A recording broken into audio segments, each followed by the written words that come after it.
Hello, and welcome to my channel. My name is Jonathan Cohn, and today I have my book review of the book Star Wars Yoda: Dark Rendezvous by Sean Stewart. This is a standalone Clone Wars era novel featuring Yoda. The premise of this book is that Count Dooku is on this planet Vegan and has basically sent Yoda information saying that he would like to discuss terms of peace, or at least of him coming over and leaving the Confederacy of Independent Systems, of which he's the leader of.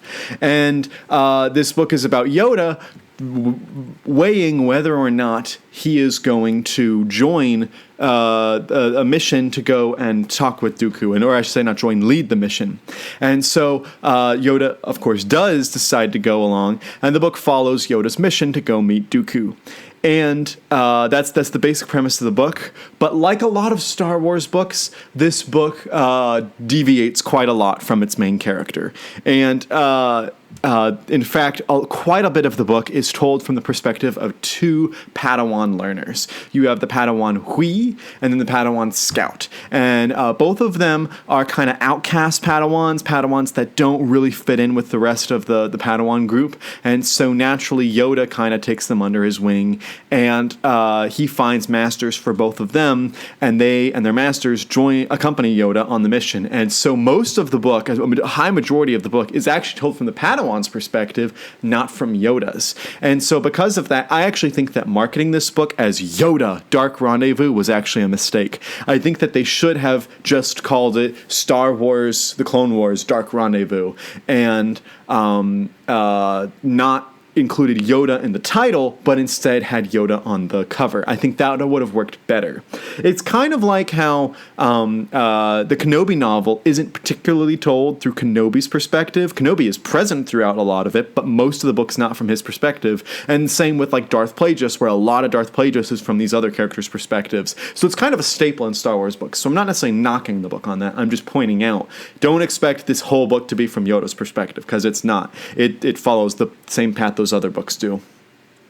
This book and I would say that the scenes where we're following the Padawan's perspectives are actually the best scenes in the book. The scenes where you're following the kids' perspectives, and they have different issues. One of the kids is from Vegan, and so the kid is dealing with all this, family stuff, trauma, and then the other kid is having visions, and they're having trouble fitting in, and all this other stuff. And so it was actually quite an interesting read from the Padawan's perspective. There are just some unique choices in this book as well that I just thought were quite fascinating. First of all, there is a sequence where Yoda and the other Jedi have to go on like a spaceport, and they have to go on like a passenger liner to go to another planet because they're trying to get to Vegan. And as such, when they board, they're pretending to be just random citizens, and they get basically stopped by the security, which is basically examining them. And one of the Jedi in the group is from this planet that is part of the Confederacy of Independent Systems, the CIS, and so they decide to stop and frisk the Jedi and question them and put them through the ringer. And I thought this scene was so fascinating because this book was written probably about 2003, 2004, because it came out in 2004, and it's so reminiscent of the types of stories that were told in the post 9/11 America, where we were having to deal with the TSA, and we were having to deal with the crackdowns. And if you were from a Muslim country, regardless of whether you were rich, whether you currently live there, or whether you were traveling to or from there, or whether you just were Muslim by nature or by family, you would be stopped and questioned, and would have to have more intense scrutiny from the TSA. And so it's quite interesting that it's so heavy-handed. Like, there is no way that the TSA was not in Sean Stewart's mind when he was writing that scene, because it's so on the nose. I mean, it is incredibly on the nose. I just thought that was kind of fascinating that he would do that. Going to one of my negatives about the book, I did not like the ending of this book at all. I thought that this book's ending was completely unoriginal, and I thought it was basically just the ending of Attack of the Clones. It really is the ending of Attack of the Clones. And I'd have to give into spoilers to tell you what I mean by that. But if you've read the book and you've watched Attack of the Clones, you know exactly the way that they line up and connect, to the point that I'm like, did Sean Stewart either not have an ending and so he just decided to borrow from the movie, or did Lucasfilm not want to do anything else with the characters because they were afraid that it would step on toes, so they decided to leave them in literally the exact same way that the movie does? I don't know what the case was. Either way, it was a poor decision because the book just looks like a cheap copy. Oh, we're just going to do what they did in Attack of the Clones ending. And I just thought that was super, super unoriginal. I mean, even it's the same characters. It's Yoda, it's Dooku, and Obi-Wan and Anakin show up. And I'm just like, what on earth what was the decision making there? That was, I don't get angry at endings often, but that one I was just like, what on earth are you doing here? The book itself, it's an example of, I think this premise is a good premise. I just think that it just wasn't executed in a way that was exciting or interesting. As a result, the book kind of felt run-of-the-mill. It didn't have particularly deeper themes like some of the Star Wars books that don't have a lot of plot do. And so sometimes with those books, I'm like, it's okay that the story's not great because I'm just thinking so much about this book. I'm thinking maybe the Darth Plagueis, Darth Bane, even Kenobi to an extent.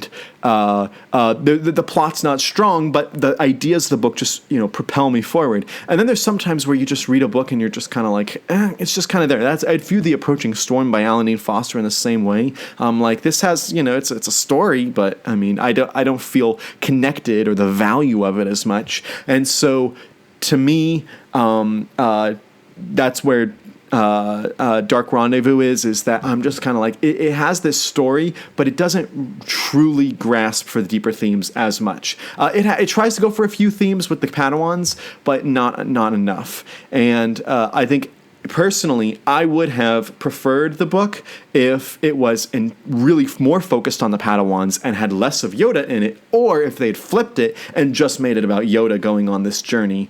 They would have been similar to the Clone Wars TV show that Dave Filoni did. There's some episodes where Yoda's going out on his own, has to smuggle himself outside the temple and stuff. But those really do focus on Yoda, whereas this one, Yoda's there, but he was never really the driving force. It was more like there were other people around him making decisions.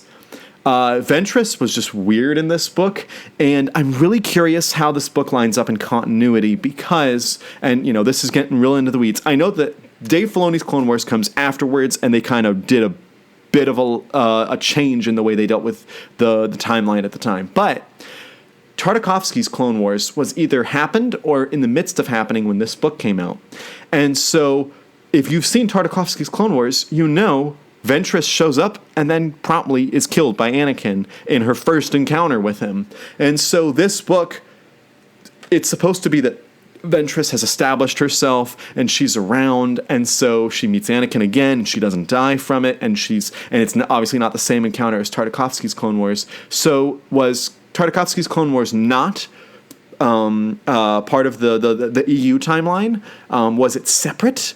Or if it wasn't separate, how did they reconcile? That's just ideas, questions that I have based off of that. But Ventress was just, she's just kind of here. I felt like Ventress took up time that should have been Dooku. Again, Dooku's on the cover, but he's not in the book that much. And the actual Dark Rendezvous itself is barely in the book. It's barely in the book. If you're like, I'm going to get Yoda and Dooku going head to head in a meeting, no, it's at the very end, and it's for very little page time. And so, as you can tell, I'm quite frustrated by the book. As a reading experience, I didn't hate it. I don't think this is a terrible book or a bad book. I just think it didn't work for me. I'm going to say there were moments with the Padawans I really appreciated, and so I'm going to elevate it a little bit into the positive territory for that.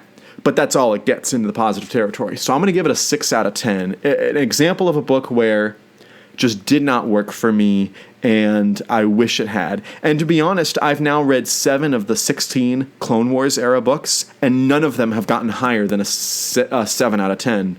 And this one I said was a 6 out of 10, but none of them have gotten over 7. So I'm really hoping to find the Clone Wars novel that's there for me. I like the Clone Wars TV show. I like Tartakovsky's Clone Wars. I like the Clone Wars era. I've been begging for more Clone Wars novels, but for some reason the ones we got in the EU just have not been connecting with me. So if you've read Yoda Dark Rendezvous, let me know your thoughts. I know this one, a lot of fans love it. I know that my friend Caleb is gonna really be disappointed in me for not liking this. But if you've read this book, let me know your thoughts. And until next time, I'm Jonathan, and thank you for watching.